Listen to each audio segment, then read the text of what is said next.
आकाशवाणी गोरखपुर से समाचार दर्शन।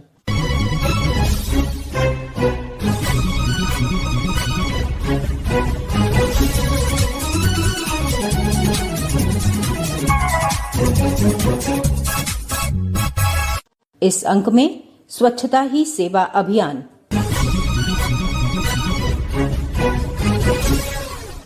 प्रदेश में इन दिनों मोदी सरकार की ओर से स्वच्छता ही सेवा अभियान चलाया जा रहा है। अभियान के परिणाम स्वरूप प्रदेशवासियों में स्वच्छता को लेकर जागरूकता देखने को मिल रही है। साथ ही इस दौरान प्रदेश के विभिन्न जिलों में सफाई को मिशन बनाने वाले ऐसे स्वच्छता नायक सामने आए हैं जो अपने कार्य से लोगों के लिए प्रेरणा बने हुए हैं। आइए सुनते हैं एक रिपोर्ट। कहते हैं कि स्वच्छता ही असली भक्ति है, क्योंकि हमारे स्वास्थ्य का सीधा संबंध साफ सफाई से है। हमारा मन सही हो, हम पूरी ऊर्जा से काम कर सकें, इसके लिए हमारा स्वस्थ रहना जितना जरूरी है उतना ही जरूरी है हमारे आसपास के माहौल का साफ सुथरा होना। सड़क, नदी, नाले, पार्क, हॉस्पिटल, मंदिर जैसे प्राकृतिक और सार्वजनिक स्थानों का स्वच्छ रहना बेहद जरूरी है। भारत जैसे बड़े देश में स्वच्छता एक बड़ी चुनौती रही है। साफ सफाई को लेकर लोगों में जिम्मेदारी का भाव हो, जन सहभागिता और सामूहिक प्रयास से हम अपने गांव शहर को साफ रख सकें, इसके लिए केंद्र की मोदी सरकार लगातार बड़े प्रयास कर रही है। स्वच्छ भारत मिशन तो लगातार इस दिशा में काम कर रहा है। प्रधानमंत्री नरेंद्र मोदी के जन्मदिन 17 सितंबर से लेकर महात्मा गांधी की जयंती 2 अक्टूबर तक स्वच्छता ही सेवा अभियान भी चलाया जा रहा है। आज हम आपको उत्तर प्रदेश के स्वच्छता के ऐसे ही हीरोज के बारे में बताने जा रहे हैं। सबसे पहले आपको बताते हैं राजधानी लखनऊ के समाज सेवी रंजीत सिंह के बारे में, जिन्होंने स्वच्छता को अपनी दिनचर्या में शामिल कर लिया है। रंजीत न केवल गली मोहल्लों की सफाई टीम बनाकर करते हैं, बल्कि गोमती नदी की साफ सफाई को लेकर भी उनकी मुहिम लगातार जारी है। सबसे पहले जो हमारे क्षेत्र में आसपास जो पार्क इत्यादि हैं, पार्कों को सबसे पहले उनको जो उनके अंदर गंदगी वगैरह रहती है पत्ते पे या और भी तमाम जगहों पे गार्डन, तो उसको ठीक करने का प्रयास करता हूँ। और उसके अलावा जो है गोमती नदी, तो हमारा स्वच्छता अभियान हर रविवार को चलता है। उसमें हम लोग जो है एक बड़ी टीम बनाकर, हमारे तमाम साथी हैं, सैकड़ों साथी हैं, और उन साथियों के साथ हम लोग जो है सुबह 6 बजे गोमती नदी के तट पर पहुंचते हैं और गोमती नदी के अंदर से कचरा निकाल के उसको फिर एक जगह इकट्ठा करते हैं।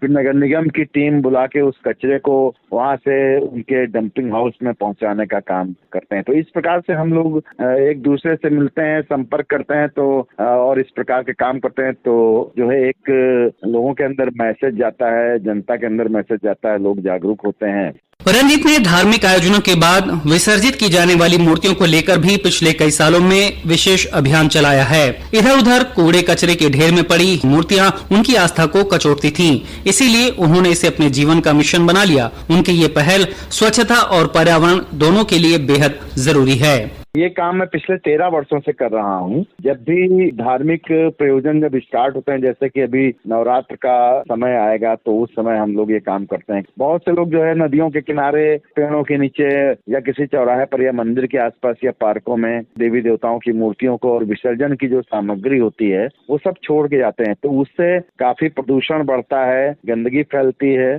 तो वो सब हम इकट्ठा करके उसको एक बड़ा सा जलाशय बनाते हैं। उस जलाशय में उसका जो है हम लोग विसर्जन करते हैं। इसी प्रकार से लोगों के घरों से भी हम मूर्तियों का कलेक्शन करते हैं कि जिससे हमारी मूर्तियां या विसर्जन सामग्री सड़क पे न जाने पाए। तो इन सब चीज को रोकने के लिए हम लोग घरों से ही जो है मूर्तियों का कलेक्शन कर लेते हैं, जिससे कि मूर्ति सीधे जो कृत्रिम जलाशय नगर निगम के द्वारा बनाए जाते हैं उसी में उसका विसर्जन हो जाए। लोग इधर उधर न छोड़ें, जिससे कि प्रदूषण न बढ़े और जो वातावरण है वो बढ़िया रहे और शहर में गंदगी न दिखे। इस प्रकार के काम हम लोग लगातार करते हैं।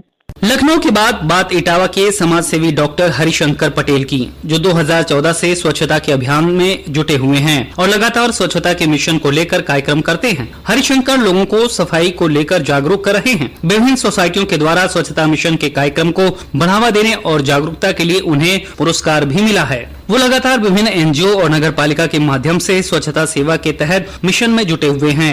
दरवाजे दरवाजे घरों पर जाकर कूड़ा निस्तारण के साथ साथ गीला और सूखे कूड़े को किस प्रकार से खाद बनाई जाए, इसे लेकर जानकारी देते हैं। स्कूलों में वर्कशॉप के साथ क्विज कार्यक्रम चला रहे हैं, जिसका असर है कि लोग जागरूक होकर सहयोग करने के लिए आगे बढ़ रहे हैं। स्वच्छ भारत मिशन से 2014 से जुड़ करके आज तक हम जो कार्य कर रहे हैं और लगातार करते रहेंगे। इसमें हमें माननीय राज्यपाल महोदय द्वारा कोरोना काल में स्वच्छता अभियान, रेड क्रॉस सोसाइटी के सहयोग से और भी सोशल काम करना, तो उसमें मेन स्वच्छता का ही कार्य था। उसके एवज में हमें माननीय राज्यपाल महोदया से पुरस्कार मिला है। अभियान हमारा लगातार 12 मास चालू रहता है, नगर पालिका के सहयोग से, स्वयं की NGO के माध्यम से। उसमें हमें जो है जैसे डोर टू डोर जाकर के लोगों को कूड़ा कैसे निस्तारित किया जाए, पृथकीकरण करके अलग अलग करके कैसे कैसे सूखा कूड़ा और गीला कूड़ा और खतरनाक कूड़ा कैसे कैसे अलग अलग करके और कैसे कैसे डस्टबिनों में दिया जाए, तो लोगों को जागरूक करना काम है। समय समय पर नदियों की साफ सफाई के लिए घाटों पे जाते हैं हम लोग, पूरी टीम के साथ जाते हैं और उसके साथ सोशल वर्क करते हैं।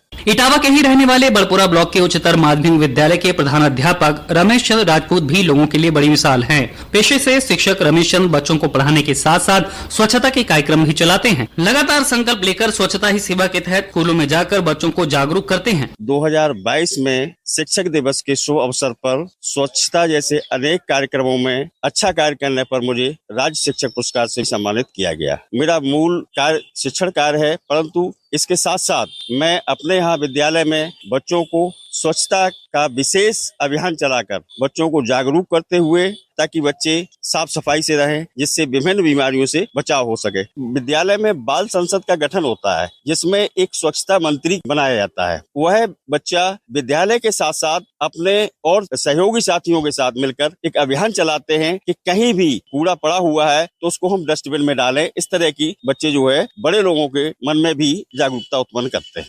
स्वच्छता के नायकों की कड़ी में अगला नाम है शामली की रहने वाली युवा समाज सेवी पायल का, जो भले दिव्यांग हैं, लेकिन अपनी सोच और अपने प्रयासों से उन्होंने खुद को दूसरों के लिए प्रेरणा बना दिया है। पायल पिछले लगातार 15 साल से स्वच्छता और पौधरोपण कार्यक्रम के साथ अनेकों समाज हित के कार्यों से जुड़ी हैं। उनके प्रयासों और लोगों में स्वच्छता को लेकर जारी मुहिम को देखते हुए प्रदेश के मुख्यमंत्री योगी आदित्यनाथ ने उन्हें सम्मानित भी किया है। प्रदेश के पूर्व मुख्यमंत्री अखिलेश यादव ने भी पायल का सम्मान किया है। इसके अलावा स्थानीय स्तर पर डीएम, कमिश्नर, समाज सेवी संगठनों ने पायल को समाज के लिए उनके कामों के लिए पुरस्कृत किया है।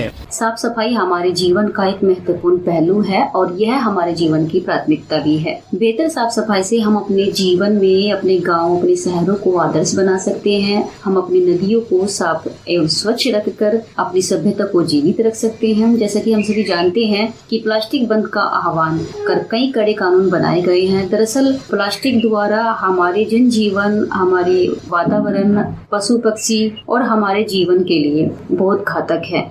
एक तरफ शामली में जहां पायल लोगों को साफ सफाई के लिए जागरूक कर रही हैं, तो वहीं यहां का भ्रष्टाचार विरोधी संगठन भी प्रधानमंत्री की सोच के साथ कदम से कदम मिलाकर लोगों को स्वच्छता के लिए प्रेरित कर रहा है। संगठन के अध्यक्ष अतुल ज्ञानचंद प्रधानमंत्री की सोच की सराहना करते हैं और कहते हैं कि बीमारियों से बचाने के लिए साफ सफाई बेहद जरूरी है। लोगों में इसे लेकर जागरूकता हो, इसके लिए ऐसे प्रयास बेहद जरूरी है। माननीय प्रधानमंत्री जी ने स्वच्छ भारत अभियान के तहत जो मुहिम चला रखी है, उसे हमारे संगठन द्वारा पूरे वर्ष एक अभियान के रूप में लिया है।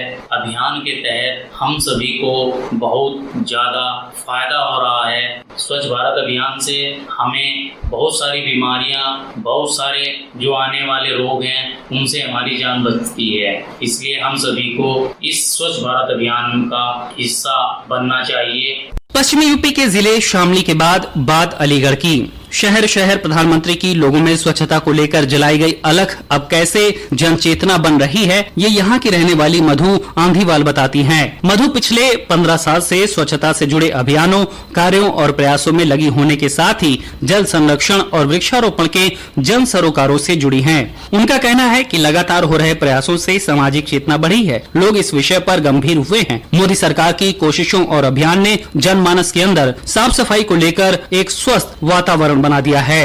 हम पिछले 15 साल से स्वच्छता अभियान, जल संरक्षण, वृक्षारोपण पे काम कर रहे हैं और मोदी जी ने स्वच्छता अभियान पे उन्होंने जो काम शुरू किया है, उससे जन चेतना आई है और लोग उसके प्रति जागरूक हो रहे हैं।